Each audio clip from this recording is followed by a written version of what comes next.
causes panic buying in the first place? I think we have to talk about what panic buying is. So I think quite often right now, especially in times like this, we see a bunch of empty shelves, or when COVID first started. Oh my goodness. Remember you and I did this episode with TK Coleman, and we got really frustrated. There was a guy who was like stealing, or not stealing, but like buying up all the hand sanitizer, paper towels, like reselling them at, I don't know, 1,800% markup or something absurd like that. Yeah. I'm making up the number, but yeah, I think Amazon got sued over it actually for letting people do that. Anyway. Oh, wow. Yeah. And so that's one type of panic buying. But I would like to extend panic buying. I think people panic buy whenever there is a sort of perceived loss. Yeah. Whenever they feel as though they might be missing out. So it's FOMO, the fear of missing out. And what do? So anytime someone creates a false shortage of something, or a real shortage, creates a faux urgency. We see this. You and I used to be in the sales world, and quite often by our bosses and by the corporation itself, we were encouraged to create a false sense of urgency to get someone to act now, to buy now. Yeah. And that's a sort of low-grade panic buy. I tell you what, if you go ahead and buy this today, I'll waive your activation fee. Yeah. If you go ahead and buy this today, I will waive the points on the loan, or whatever it might be. It'll cost you $500 less if I can get you in this car right now. And it creates that sense of scarcity, that, oh no, I'm going to lose something if I don't act now. And so what does that do? Panicking is never rational. Right. No one panics rationally, right? In fact, you can't panic rationally. Panic is always an irrational response to some sort of stimuli. In this case, it's a shortage or a perceived shortage. Yeah. So we feel as though, oh no, if I don't buy this now, then I may never have access to it when I need it. Yeah. Oh, that's interesting, man. I remember the Trader Joe's near our place when the pandemic happened. Yeah, like the shelves, just like probably all the grocery stores across the country were empty. Yes. In fact, I remember a week later, everything came back in, shelves were stocked. Trader Joe's had to put only two of the same item kind of restriction in to keep the shelves from going bare again, which I don't understand, like why all stores just don't do that. Because if you limit someone like, hey, we know you want to buy everything, but you're going to be okay with just getting two of this. Right. And we'll have back in stock next week. Right. But if we panic, like that's when it starts to break down. But anyway, I was talking to one of the cashiers, and they were saying that they had like the best week they've ever had by like 10. Like it was 10x whatever a normal week was. Oh, because people were panicking. Yes. And that's my point, is corporations often try to induce a low-grade panic. Now, they don't want to go over the top. They don't want you to truly panic, and then you see the doorbuster sales in our first film, Minimalism. Yeah. That is a type of high-grade panic, of people actually trampling other human beings, literally the day after being thankful for everything they have. And now it's the next day, and now we're going to trample other people because I think we just forgot about being thankful. Now, let's talk about the essence of this. Where does it come from?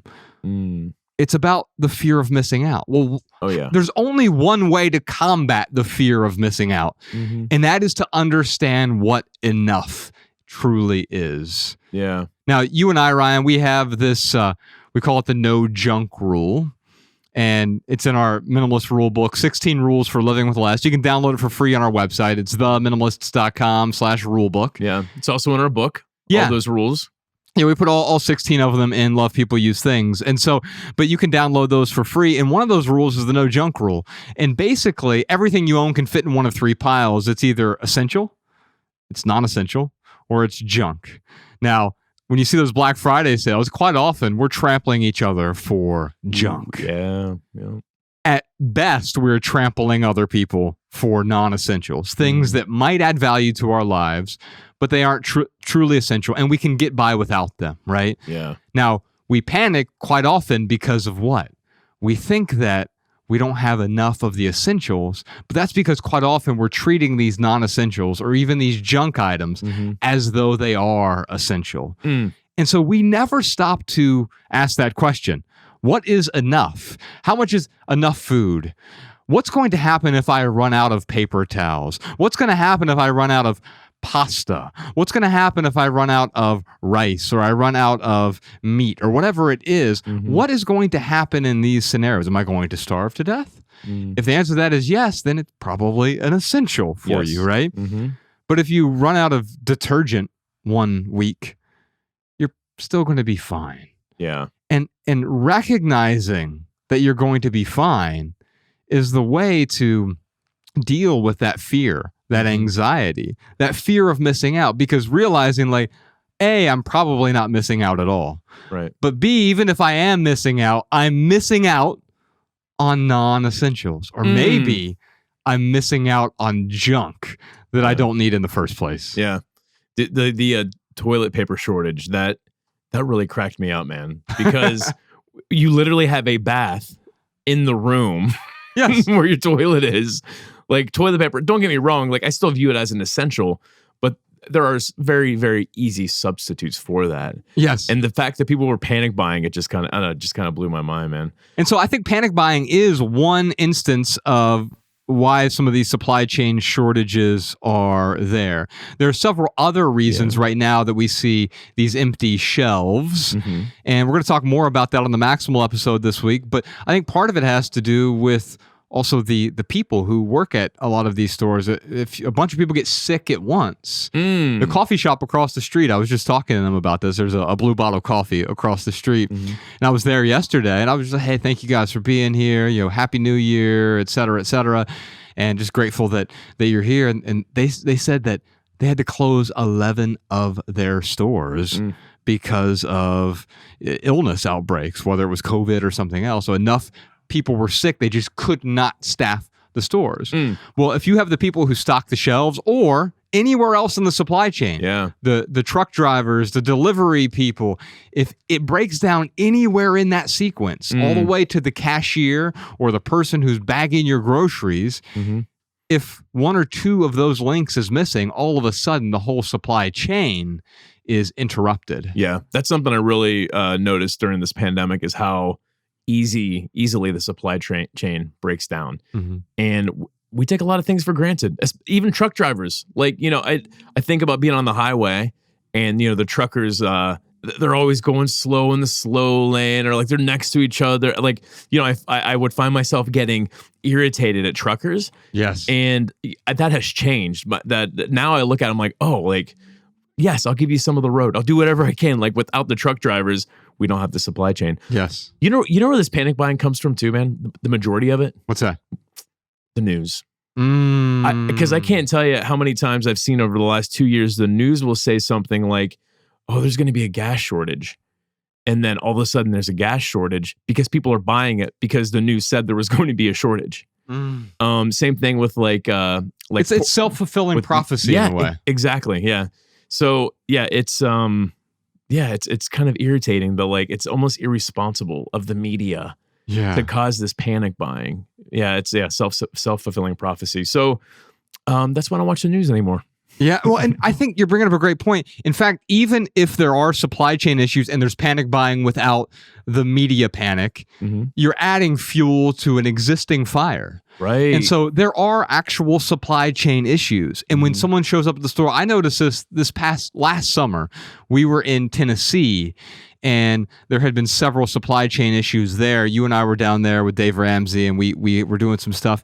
And I went to just a Whole Foods to stock up on some food while I was in town. Yeah. And I noticed entire aisles where, Ryan, they printed out groceries and put it in the aisle to make it look like there were groceries there. I felt like I was in some communist country or something. Yeah, it sounds like North Korea. I've seen that in North Korea where they do that. And so they were doing this in Nashville or Franklin, Tennessee, right? Yeah. And it freaked me out, but I also understood it looked better than the sort of empty shelves. You want it to be still aesthetically pleasing, but they just had some sort of supply chain issue. And what that causes, and people see that, they say, uh-oh, there's only 7 rolls of toilet paper left, or 7.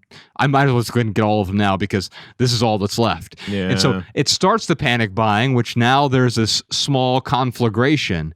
And then the media comes on and says, oh my God, hey, everyone, don't panic, but you should panic. Don't panic, but hey, everyone else is panicking. Yes. Calm down while everyone else panics. Yeah. And in fact, that would be my message to myself here is anytime I see this panic buying, I also feel that inclination. Maybe I should also stock up. Yeah. And so I just step back for a moment and ask myself, what do I need and what is enough? Yeah.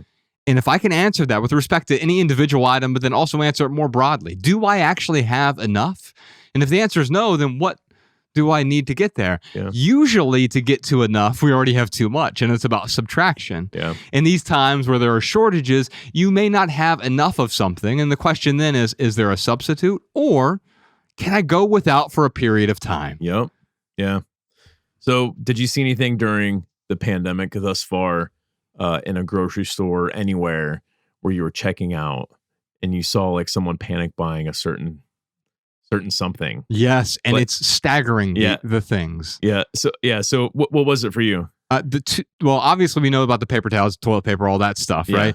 I saw someone with an entire cart full of liquor, like a whole shopping cart, brimming. I don't even know. Like it seemed like it'd be so heavy. I don't even know how you would. I can't believe you bag call it. me out like that on this podcast. Guys, I swear it was for my company. Right. Oh man, that reminds me of it reminds me of a video of one of the higher ups, like one of the highest ups in the Jehovah's Witness organization. Uh-huh. He was filmed buying a grocery cart full of like Macallan liquor. Anyway, yeah, Maybe that's who I saw. well, it's funny because I saw I was just reading. Yeah, maybe I was reading on YouTube some of the comments under the video, and like Jehovah's Witnesses were like coming to his defense, like, "Oh, well, maybe it was for other people." I mean, it was just hilarious, man. But yeah, liquor. I saw wine. I saw cookies. I saw this guy with like Panic buying cookies. And I'm just thinking to myself, man, if you're stuck and the only food you have are cookies, like you're okay with that? Like, I don't know, man. Maybe for a day. Yeah, right. Exactly. Yeah. And so there are certain things where it doesn't make any sense to buy a lot of them, period. Mm-hmm. And it almost never makes sense to panic buy anything. Yeah. Because there are actual times to panic. If you are in a jungle with a lion that's attacking you, or you're walking down the street and someone holds you up at gunpoint, you're going to feel a panic response naturally. The problem is we're now having that same response to cookie shortages, to alcohol shortages. Man. And maybe we can just step back for a moment, for a day, for a week, for a month and say, hey, can I do without this? Did you enjoy this standalone Patreon highlight? If so, you can listen to full episodes of the Minimalist Private Podcast, available exclusively on Patreon. Visit patreon.com/theminimalists or click the link in the description. Your support keeps our podcast and YouTube channel 100% advertisement free.